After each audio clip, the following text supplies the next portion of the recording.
Pues yo creo que efectivamente sí que nos tenemos que replantear cuál es qué es esto de las edades, porque yo creo que nada tiene que ver lo que es ahora una persona con 40, con 60 o con 80 años de lo que era hace 20 años. Vosotros, gracias a la medicina y vuestra aportación, habéis logrado que las personas, o mejor dicho, las edades de las personas tengan una calidad en este momento muy considerable. Sí, yo creo que el escenario ha cambiado completamente, ¿no, Adriana? Yo creo que hay una edad cronológica y hay una edad biológica que no siempre van de la mano. Y es verdad que los avances de la medicina, de la educación, de la tecnología, entre otras cosas, pues ha influido en redefinir. Y yo creo que también cuando estamos hablando de redefinir un poco las edades o cómo entendemos el proceso del envejecimiento, creo que también hay que intentar redefinir el concepto desde teniendo en cuenta o dando la palabra o la voz a las personas mayores. No sé qué te parece.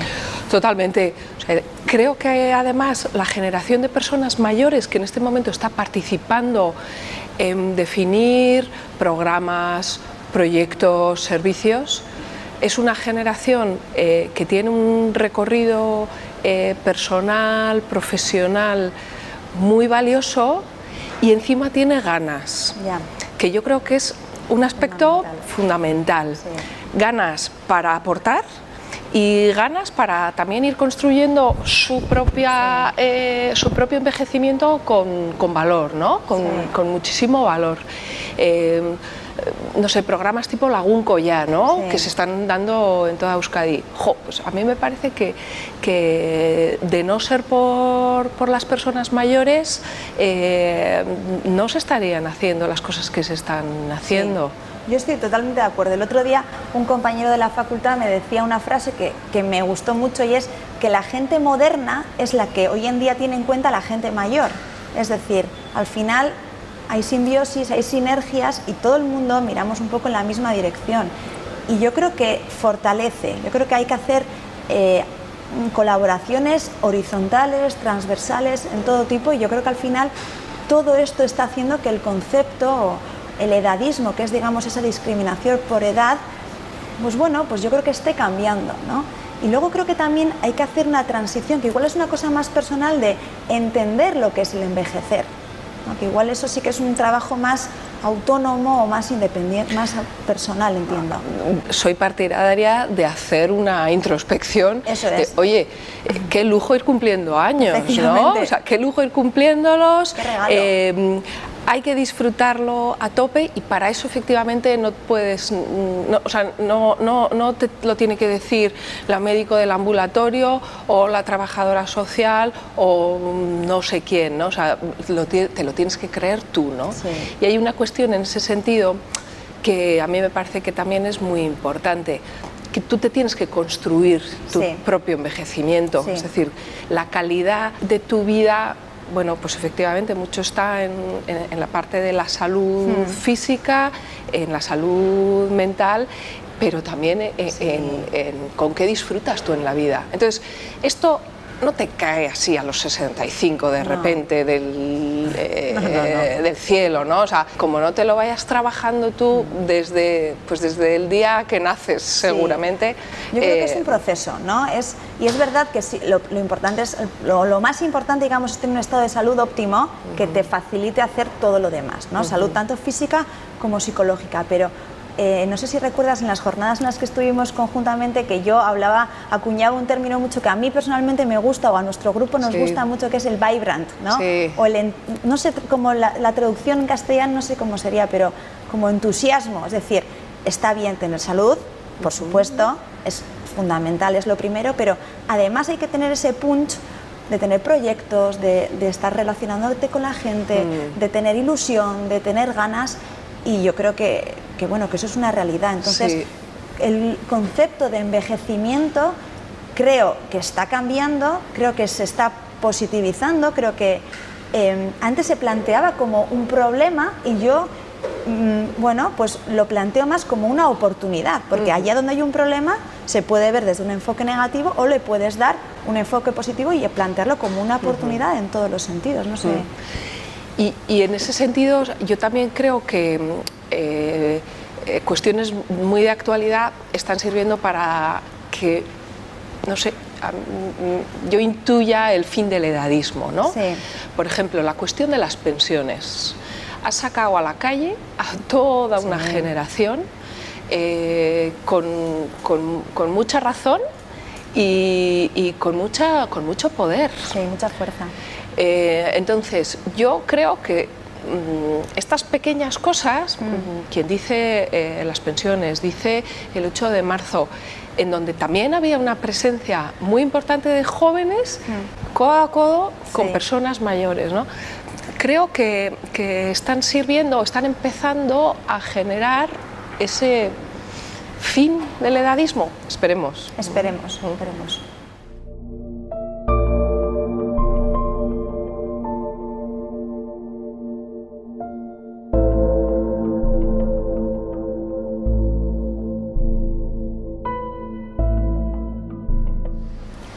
En referencia a vivir en comunidad, yo estoy totalmente de acuerdo y creo que es uno de los pilares más importantes. Y creo que cuando hablamos de comunidad tenemos que hablar de modelos que se centren en las personas, ¿no? Creo que cuando hablamos de diseñar una comunidad o qué características tiene que tener la comunidad, creo que el centro tiene que ser siempre las personas, en este caso las personas mayores. No sé qué te parece, Adriana. Sí, yo el problema que veo, que además me está tocando por procesos en los que estamos presentes, es que efectivamente, o sea, no hay servicios públicos ni capacidad en lo privado para atender las necesidades de una persona mayor que esté, bueno, pues al borde de la fragilidad o ya con una situación de dependencia o en una situación de fragilidad por soledad. Vale, entonces decimos, venga, la comunidad, esa comunidad que además en muchos casos me da la sensación que tenemos idealizada de lo que fue en el pasado. Lo que pasa que para dejarte cuidar por la comunidad, tú como persona tienes que estar dispuesta a mostrar vulnerabilidad. Cosa que cuesta. Que cuesta un montón. Y en el otro sentido, tú tienes que estar dispuesta a poner el hombro en esa comunidad, cosa que también estamos enseñadas a decir, ay, no me voy a meter en este tema que a lo mejor no quieren que me meta. El otro día en una reunión decían, la mal entendida buena educación. Me pareció muy bonito ese concepto, ¿no? O sea, entendemos mal la buena educación de no meternos en los asuntos de otros. Yo creo que es verdad que hay que tejer ahí unas redes que faciliten, ¿no? O que incluyan en muchos aspectos, porque cuando hablamos de comunidad yo creo que tiene que ser multifactorial. Y es verdad que hay gente que por su manera de ser tiene una predisposición automática a engancharse a esas redes y estar ahí. Pero creo que hay que poner más fuerza en las personas que efectivamente lo que tú comentabas, ¿no? Bueno, pues no quieren o les cuesta más dar el paso a entrar en esa comunidad. Yo creo que en un colectivo de personas mayores el estar en una comunidad es fundamental, porque se ha visto que la soledad está relacionada directamente con la fragilidad, está relacionada con mayor morbimortalidad, está relacionada con mayor patología. Entonces, ser parte de eso creo que es uno de los pilares que tenemos que tener en cuenta. ¿Cómo conseguir que esa red llegue a todo el mundo? Eso es donde yo creo que lo tenemos ahí las grandes dificultades, ¿no? Sí, y no es fácil, no es fácil porque tienes que... o sea, hay elementos, por ejemplo, el urbanismo influye en que haya comunidad o no haya comunidad. Pues cómo está dispuesto un parque, cómo está dispuestos los bancos en un barrio, eso influye, ¿no? Pero creo que en este momento hay una sensibilidad por parte de lo público para fomentar lo comunitario. Pero a mí me preocupa cómo hacemos para cambiar el chip de lo individual. Ya. No lo veo claro, no lo veo claro.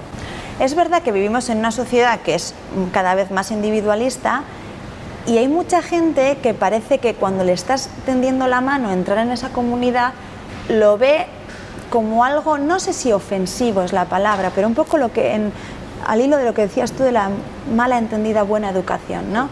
Bueno, que lo ven como que le estás haciendo un favor porque está en una situación de inferioridad, de vulnerabilidad, y quizá sí, desde todos esos enfoques, desde la arquitectura, desde la medicina, desde el trabajo social, desde la psicología, desde todos esos enfoques deberíamos hacer una labor para darle una vuelta y para quizás reenfocar esa mentalidad, ¿no? Me estoy quedando muy impresionada en procesos que estamos haciendo de qué falta de autopercepción de vulnerabilidad tienen las personas. Sí. Personas que ves que están en una situación muy complicada. Siempre piensan que el otro está mucho peor que ellas, sí, eso es verdad. o que ellos. Entonces, yo creo que cuesta dar ese paso, decir, no, yo necesito de la comunidad y además puedo aportar a la comunidad, porque hay una cuestión que a mí ya me gusta recordar. Nosotras en un proyecto que hacíamos, una señora que no podía salir de su casa, un edificio con tremendas barreras arquitectónicas, y sin embargo tenía un perrito. Bueno, pues el vecindario, de una manera como muy natural, se había organizado para sacar el perrito, que era qué bonito. Lo que acompañaba a esa señora. Bueno, esa señora tenía una buena lista de enfermedades crónicas, pero sin embargo tenía una calidad de vida, estupenda, dicho por ella, estupenda, porque se sentía acompañada.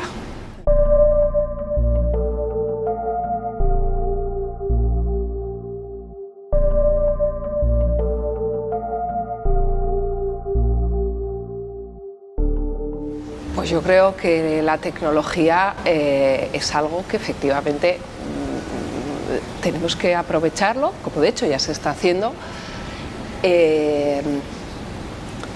y en ese sentido yo creo que la función de la tecnología debería ser la búsqueda de la eficacia y de la eficiencia. Efectivamente. Eficacia y eficiencia porque con los recursos que tenemos necesitamos llegar a más gente, y además necesitamos llegar a más gente de mejor manera, cuidando mejor. Sí.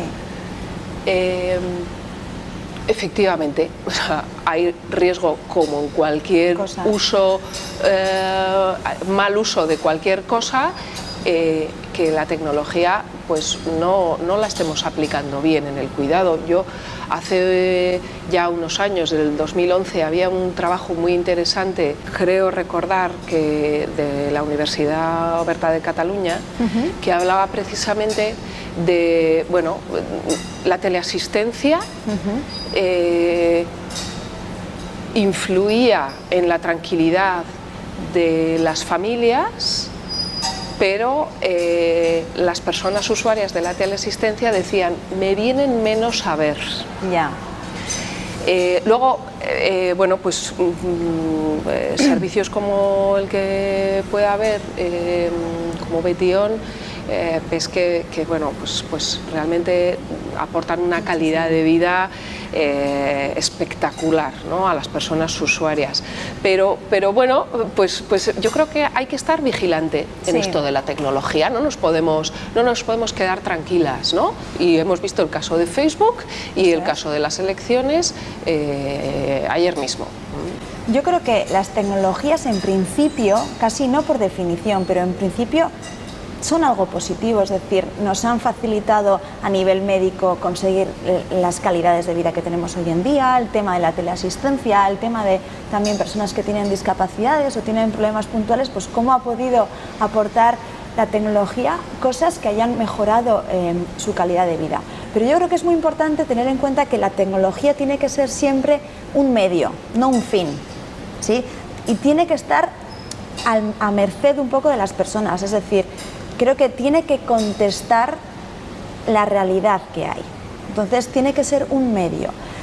Otra cosa, el uso que le demos, pues efectivamente, pues como en todo, pero no solo en las personas mayores, creo que En todo, sí. en todo tipo de edades puede ocurrir esta discrepancia o este problema de si se da un uso no es muy ético. Entonces, yo aquí como opciones valoraría, por un lado, involucrar a las personas desde el diseño, es decir, para ver qué necesidades reales tienen y intentar que la tecnología conteste efectivamente a esas necesidades reales. Por no crear necesidades que no son de verdad, porque también ocurre, ¿no? Cierto, nosotros a eso le llamamos obnubilación tecnológica. Es verdad, y eso estamos un poco obnubilados todos. Que de saque todos empecemos creando plataformas. ¿Plataformas para qué? ¿No? La Sí. plataforma efectivamente será necesaria Sí. si hemos hecho ese trabajo con las personas desde disciplinas que tienen que ver con lo social para ver en qué contexto y cómo pasan las cosas Sí. para desarrollar luego la plataforma que sea oportuna. Sí. Sí, totalmente de acuerdo. Yo creo que hay que tener en cuenta desde el inicio, desde el diseño, desde el brainstorming a las personas mayores para que nos digan por dónde, ¿no? Y así podéis poder diseñar. Porque es verdad que hoy en día tenemos personas mayores que están en la tecnología y a unos niveles muy elevados. Entonces, bueno, creo que regular todo eso puede... El ejemplo del WhatsApp.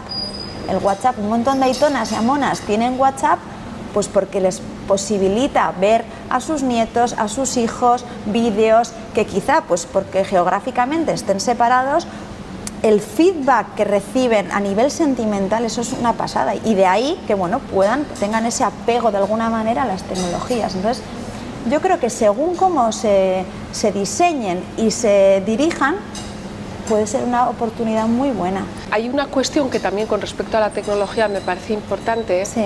que es cómo las personas fundamentalmente que cuidan en el ámbito domiciliario Sí.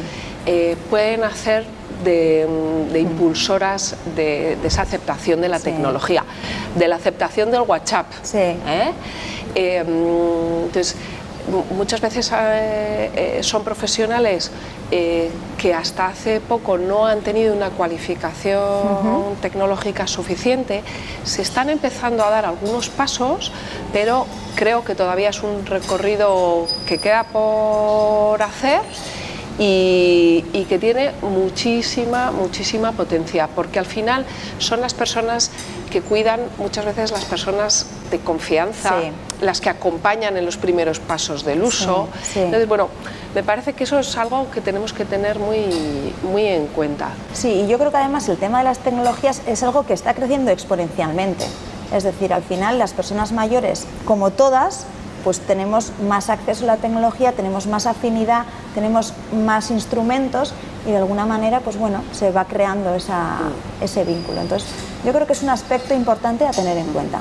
Y luego hay otra cuestión que a mí me parece muy importante. Hace 8 años hablábamos de la brecha digital. Sí. Ahora ya no se habla de la brecha no. digital. Eso está obsoleto ya. Efectivamente, ¿no? Entonces, habrá cuando nosotras seamos viejas, Sí. habrá otras tecnologías. Totalmente. Pero creo que no nos costará tanto ponernos en esas Pues seguramente. tecnologías. Uno, porque la brecha no será tan grande, y creo, seguro, que tendremos mucha más conciencia de la necesidad de estar al día. Sí. De no descolgarnos. A mí me parece que eso ya está pasando en las personas mayores jóvenes, Sí. y es algo que sin duda irá a más.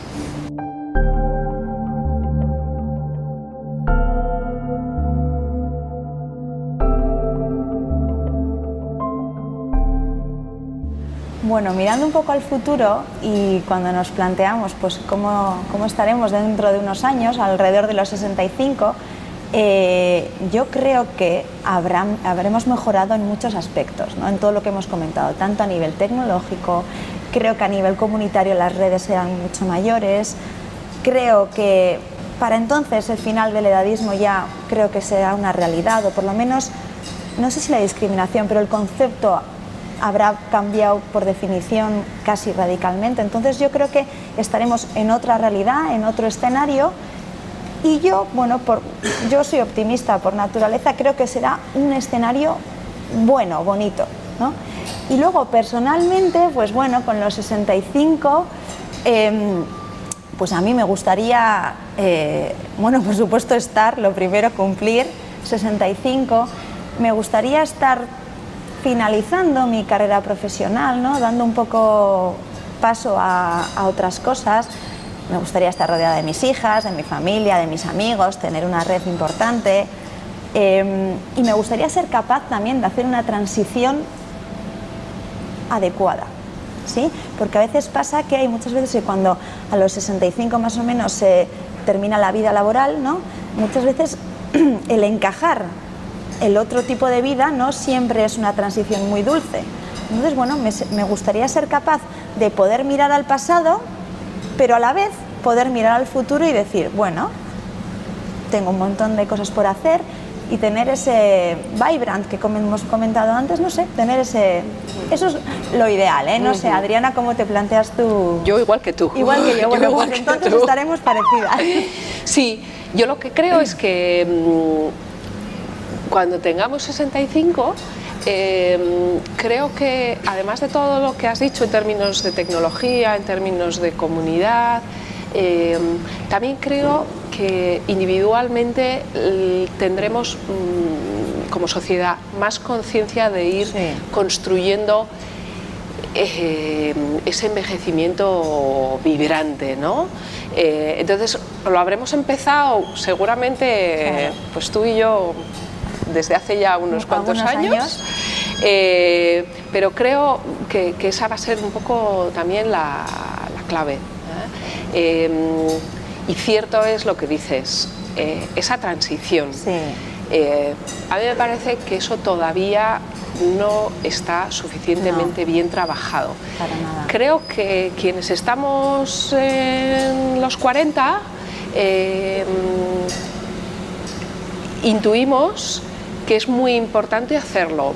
Intuimos que va a ser muy importante también qué aportaciones podemos hacer después de una vida profesional más o menos satisfactoria, qué podemos continuar aportando a la sociedad, sea en aquel ámbito profesional en el que estabas, sea en el contexto que más te pueda apetecer, el voluntariado. La verdad es que oportunidades hay miles, ¿no? Entonces, bueno,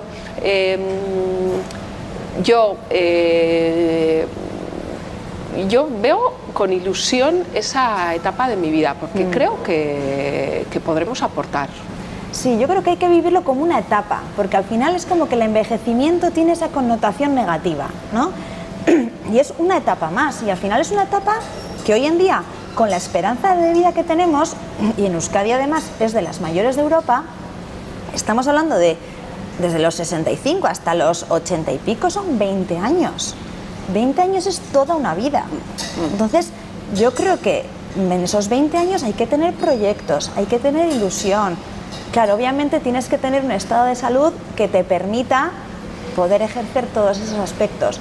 Pero yo creo que socialmente habrá mejorado mucho el tema y efectivamente, Adriana, como tú dices, también individualmente habremos hecho ese trabajo personal. Entonces, yo creo que entre que socialmente habrán mejorado las cosas, individualmente hayamos hecho ese trabajo, creo que puede haber una sinergia y yo sinceramente creo que va a ser una etapa, o me gustaría que fuera una etapa fabulosa. Que mucho va con la personalidad. Sí, o sea, si has sido disfrutona de la vida en tus años mozos o en tus años medios, lo vas a seguir siendo cuando seas más mayor, ¿no? Entonces, bueno, pues el objetivo es eso, a las que somos disfrutonas, yo comparto esa idea. Que nos dejen espacio para que nos dejen y que nos hagamos nosotras también el espacio para seguir siéndolo.